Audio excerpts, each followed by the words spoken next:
Hello दोस्तों, स्वागत है आप सभी का टू द पॉइंट के ज्योग्राफी के सेशंस में। आज के इस चैप्टर में हम geographical indication tags in India के बारे में पढ़ेंगे। हम सभी कई बार न्यूज़पेपर्स वगैरह में पढ़ते हैं कि किसी स्पेसिफिक प्रोडक्ट को जीआई का टैग दिया गया है, लेकिन हमें कई बार पता नहीं होता कि दरअसल ये जीआई टैग होता क्या है। क्या ये कॉपीराइट है, पेटेंट है, इंटेलेक्चुअल प्रॉपर्टी राइट, ये दरअसल है क्या, ये देता कौन है और इसका सिग्निफिकेंस वगैरह क्या है, इन सभी के बारे में आज का हमारा चैप्टर। तो आइए शुरू करते हैं। देखिए, सबसे पहली चीज what is a geographical indication. दरअसल ये जीआई होता क्या है, इसे टैग देना अलग बात है। Of course GI tag GI एक ही होते हैं, लेकिन ज्योग्राफिकल इंडिकेशन होता क्या है। देखिए, a geographical indication is a sign used on a product that have a specific geographical origin and possesses quality और reputation that are due to that origin. अब फिलहाल के लिए मैं आपको एक छोटा सा एग्जांपल दूं। यहाँ पर आप पिक्चर देख सकते हैं। दरअसल तमिलनाडु की कंचीपुरम की साड़ी है। पूरी दुनिया में अगर आप जाकर ढूंढेंगे तो इस तरीके की साड़ी आपको कहीं पर भी नहीं मिलेगी। The intrinsic detailing which they use, the kind of cloth, the kind of material which is used to make this sari, you will find it nowhere else. ये बस तमिलनाडु में ही मिलती है। अगर बाकी की दुनिया में कहीं पर भी इस तरीके की साड़ी से मिलती हैं तो चाहिए कि वो इस क्वालिटी के हो, इस स्टैंडर्ड से जो है वो कंपेयर कर सके या फिर compete कर सके, तभी जो है उसे कंचीपुरम की साड़ी कहा जाएगा। तो दरअसल ये ना ही कॉपीराइट है, ना ही पेटेंट राइट है, ये दरअसल किसी एक प्रोडक्ट के ज्योग्राफिकल बेसिस पर, ओरिजिन पर इन्हें रिकॉग्नाइजेशन दिया जाता है। तो दुनिया भर में कहीं पर भी आप इस प्रोडक्ट को देखें तो स्पेसिफिकली उसी एरिया का नाम बताया जाता है। अगर आप फॉर एग्जाम्पल यूनाइटेड स्टेट्स में भी आप जाकर कंचीपुरम की साड़ी खरीद सकते हैं, लेकिन नाम आप देख सकते हैं कि तमिलनाडु का ही है, यानी कि कांचीपुरम के रीजन में ही हमें ये देखने को मिलेगा, यानी कि ये उस रीजन का एक इंटेलेक्चुअल प्रॉपर्टी राइट है। तो ये बहुत ही इंपॉर्टेंट है, not just to protect the product from opponents but also to provide और फिर to push the very identity of that product in that region. In order to function as GI, a sign must identify a product as originating in a given place। जैसे कि मैंने कहा कि कंचीपुरम साड़ी चाहिए कि originating place Tamil Nadu Kanchipuram. ऐसे कई examples है। तिरुपति का लड्डू भी आप कह सकते हैं, कई बार आपने खाया होगा।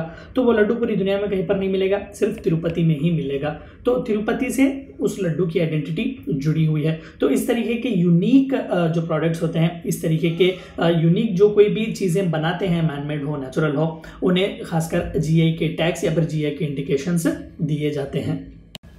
Under Paris convention for protection of industrial property, अभी जैसे कि मैंने कहा कि ये इंटेलेक्चुअल प्रॉपर्टी राइट्स के कैटेगरी में आते हैं। देखिए, कॉपीराइट्स, पेटेंट राइट्स, ट्रेडमार्क्स, ये दूसरे कुछ और होते हैं। ये इंडिविजुअल बेसिस पर होते हैं, कंपनी के बेसिस पर होते हैं, ऑर्गेनाइजेशन के बेसिस पर होते हैं। लेकिन जीआई टैग्स जो है वो रीजन और ओरिजिन के बेसिस पर होते हैं। तो कई इंटरनेशनल कन्वेंशंस भी है इस तरीके के जीआई टैग्स को बचाने के लिए। तो अब जैसे कि आप देख सकते हैं कि under Paris convention geographical indications are covered as elements of intellectual property rights. तो पूरी दुनिया में जो कोई भी इस पेरिस कन्वेंशन का सिग्नेटरी है, चाहिए कि वो इससे अबाइड करें। अगर वो इसके खिलाफ जाते हैं, यानी कि किसी भी एक स्पेसिफिक रीजन को या फिर किसी भी एक स्पेसिफिक प्रोडक्ट को जीआई टैग दिया गया है, और अगर बाकी की दुनिया में जो कोई भी कंट्रीज हैं, अगर वो इस कन्वेंशन के खिलाफ जाते हैं, इस जीआई टैग से कोई भी तोड़ मरोड़ करने की कोशिश करते हैं, तो उनके खिलाफ एक्शन लिया जा सकता है, सैंक्शंस वगैरह भी जारी किए जा सकते हैं। They are also covered under Article 22 to 24 of the trade-related aspects of intellectual property rights agreements, जो कि उरुग्वे राउंड 2 GATT था, यानी कि general agreement on trade and tariff, world trade organization के जो है ओरिजिन के लिए ये बहुत ही इंपॉर्टेंट था, ये trade related intellectual property rights और ये GATT की ट्रीटी। तो इनडायरेक्टली यही बात की गई है कि इवन वर्ल्ड ट्रेड ऑर्गेनाइजेशन जैसी एक ऑर्गेनाइजेशन ने भी इन जीआई टैग्स को इंटेलेक्चुअल प्रॉपर्टी राइट्स के अंडर क्लासिफाई किया हुआ है और उन्हें प्रोटेक्ट करवाते हैं।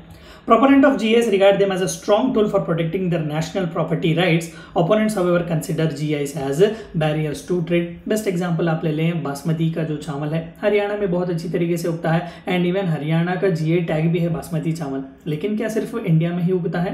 यूनाइटेड स्टेट्स में भी उग सकता है बासमती चावल, आप पाकिस्तान में भी उगा सकते हैं, किसी भी कोने में उगा सकते हैं। लेकिन हरियाणा की जो क्वालिटी का बासमती चावल है वो पूरी दुनिया में कहीं पर भी नहीं हो सकता, उग नहीं सकता। अब यूनाइटेड स्टेट्स आकर इस बासमती चावल पर जीआई टैग का रिकॉग्नाइजेशन या फिर इस जीआई टैग के लिए जो है वो रजिस्ट्रेशन नहीं करवा सकती, वो इंडिया के इंटेलेक्चुअल प्रॉपर्टी राइट्स का वायलेशन होगा। तो इस तरीके से इंडिया जो है इन जीआई टैग्स को अपनी आइडेंटिटी पुश करने के लिए एक स्ट्रॉन्ग टूल की तरह इस्तेमाल करती है, और वहीं पर प्रोपोनेंट्स के लिए ये जीआई टैग्स जो है वो बैरियर की तरह काम करते हैं।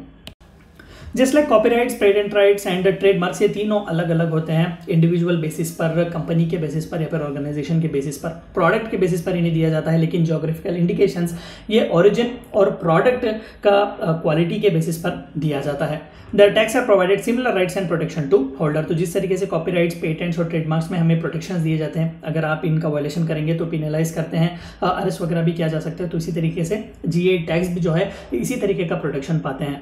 India is a member of World Trade Organization enacted the Geographical Indications of Goods Registration and Protection Act 1999 and it has come into force with effect from 15 September 2003। जैसे कि अभी हमने गैट के बारे में देखा, ट्रिप्स के बारे में देखा, तो वर्ल्ड ट्रेड ऑर्गेनाइजेशन में ये इंपॉर्टेंटली रखा गया था कि हर नेशन लेवल पर जो है आप इन जीआई टैक्स को रजिस्टर करने के लिए, प्रोटेक्ट करने के लिए अपने अपने एक्ट जो है वो पास करवा दें। तो इसके तहत इंडिया ने 1999 में ही जीआई टैक्स या फिर GI of goods registration and protection act 1999 पास किया हुआ था और 2003 से ही इन जीआई टैक्स को देना उन्होंने शुरू किया हुआ था। और सबसे पहली बार 2004 में Darjeeling tea was the first Indian product to get the geographical indication tag. और इस जीआई की टैग देने वाली जो ऑफिस है या फिर ज्योग्राफिकल इंडिकेशन का जो रजिस्ट्रेशन प्रोटेक्शन का काम करती है, वो ऑफिस हमें चेन्नई में देखने को मिलेगी, विच इज इन तमिलनाडु। और आखिर में आप देख सकते हैं यहाँ पर पिक्चर, ये तिरुपति का एक लड्डू है। मधुबनी पेंटिंग्स जो कि बिहार के बहुत ही फेमस है, इंट्रिंसिक डिटेल वहाँ पर होता है। बासमती चावल हरियाणा का आप देख सकते हैं, नगेन हैदराबादी हलीम, ये सभी जो है रजिस्टर्ड जीआई टैग्स या फिर रजिस्टर्ड ज्योग्राफिकल इंडिकेशन टैग्स जो है इन्हें दिए गए हैं। ये थी चंद बातें आपको जाननी थी geographical indications tags in India के बारे में। Thank you for watching my video.